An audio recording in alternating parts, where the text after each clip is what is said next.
They warned me not to go. The desert doesn't give back what it takes, an old Tuareg man told me, his eyes distant, haunted. But I had to know. I had to find it. I had spent the last 6 years chasing whispers, tales of an ancient city buried beneath the dunes of the Sahara. A city where voices still echo through the sand. A city no map dares to name. This is the story of what I found beneath the Sahara. A forgotten civilization, and the terrible secrets it still keeps. The first time I heard about the Whispering City, I was in a dusty cafe in Timbuktu. A weathered explorer showed me a half-burnt journal. It spoke of strange monoliths that sang at night. Locals called it Tinding Akal, the land that speaks. According to oral history, it was once a thriving city, ruled by priest kings who spoke with beings from the stars.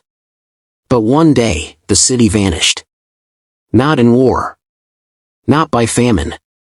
But by something else, something no one speaks of aloud.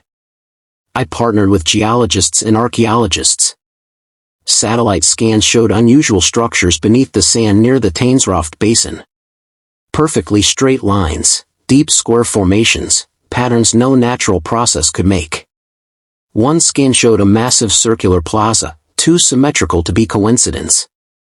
But every time we approached, a sandstorm would rise out of nowhere. Almost as if the desert itself was protecting something. Then, we found it. A black stone pillar, half buried, covered in symbols no one could translate. When I touched it, the air around me shifted, like I had stepped into another time. I heard it. A whisper. Faint. Repeating. A language I didn't recognize, but somehow I understood. It said, "You are not welcome." A week later, part of the desert floor collapsed beneath our camp. Beneath it, an opening. A spiraling staircase, carved with precision, leading down into the earth. The air was thick.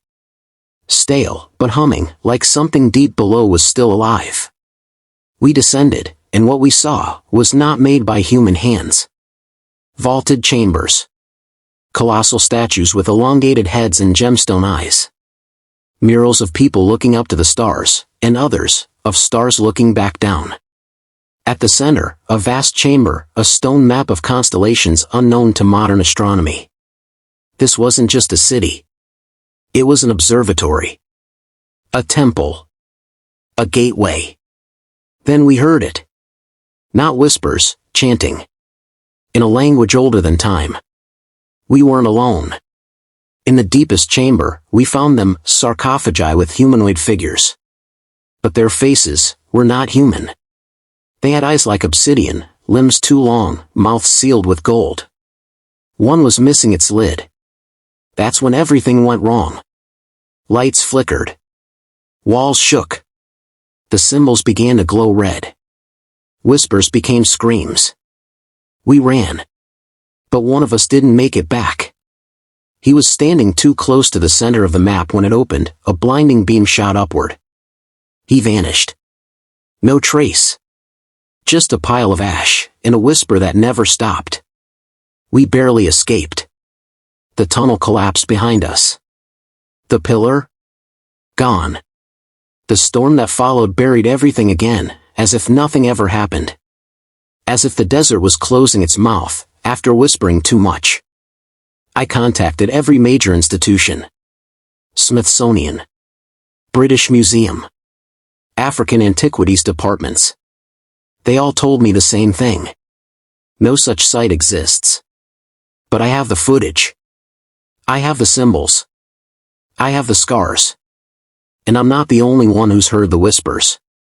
Maybe the city was never meant to be found. Maybe it wasn't buried by nature.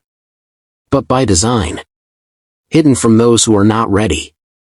But the sands are shifting. In the city, it still whispers. If you listen closely, you'll hear it too. Before we left, I managed to take a photo of the central star map. I sent it to an astrophysicist in France. His reply chilled me. This map shows constellations only visible from outside Earth's orbit. That's impossible. Unless the map wasn't drawn by humans. Or maybe not for humans at all. We recovered a fragment of dried biological material from inside one of the sarcophagi. It was sent anonymously to a private lab. The results came back with one word: unclassifiable. No matches in any known human or animal database. It's as if this DNA belongs to something that evolved elsewhere, they said. A few weeks later, I was contacted by a man claiming to have explored the city in 1932. He was the son of a French colonial officer who had disappeared in the region. He sent me a journal. Inside were sketches of the very statues we saw, dated nearly 100 years ago. The last page read, "Do not listen to the whispers. They call you to awaken something that must stay buried." I can still see it when I close my eyes. A statue at the heart of the deepest chamber. A single, unblinking eye. Its gaze felt alive. Some believe it was an ancient AI. A sentinel, watching over the city until the time was right. One symbol kept appearing again and again, an interlocking triangle of 3 eyes. We found the same symbol etched into ruins across Mali, Algeria, even Ethiopia. A forgotten code, a network of lost cities, all speaking the same silent language. And all pointing to something deeper beneath Africa. Something sleeping. We never dared open the final door. But I saw what lay beyond, in a dream. A throne made of bone and crystal. A being made of shadow and fire. I woke up screaming, drenched in sweat, sand in my mouth. The others? They had the same dream. Among the murals were clear depictions of flying objects. Discs. Cones. Pillars of light. Some showed people being lifted into the sky. Others, being buried beneath the sand. Was this a city that worshipped sky gods? Or was it built by them? After I started sharing what we found, people began disappearing. My emails? Deleted. Files? Corrupted. Even one of my team members went missing. His apartment, untouched. Passport still there. No one remembers his name.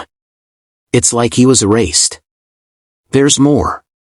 I received coordinates from a source deep in the Tuareg resistance. You found the first city, they said. But that was just the beginning. A second site. Larger. Deeper. Still whispering. But this time, it's calling me by name. One door deep inside the second site had phases of the moon carved into it. When the moon was full, it opened. Inside? A chamber that defied physics. Time moved slower. Sound bent around corners. And in the center, was a mirror. One door deep inside the second site had phases of the moon carved into it. When the moon was full, it opened. Inside? A chamber that defied physics. Time moved slower. Sound bent around corners. And in the center, was a mirror. Not one that shows your reflection, but one that shows your soul.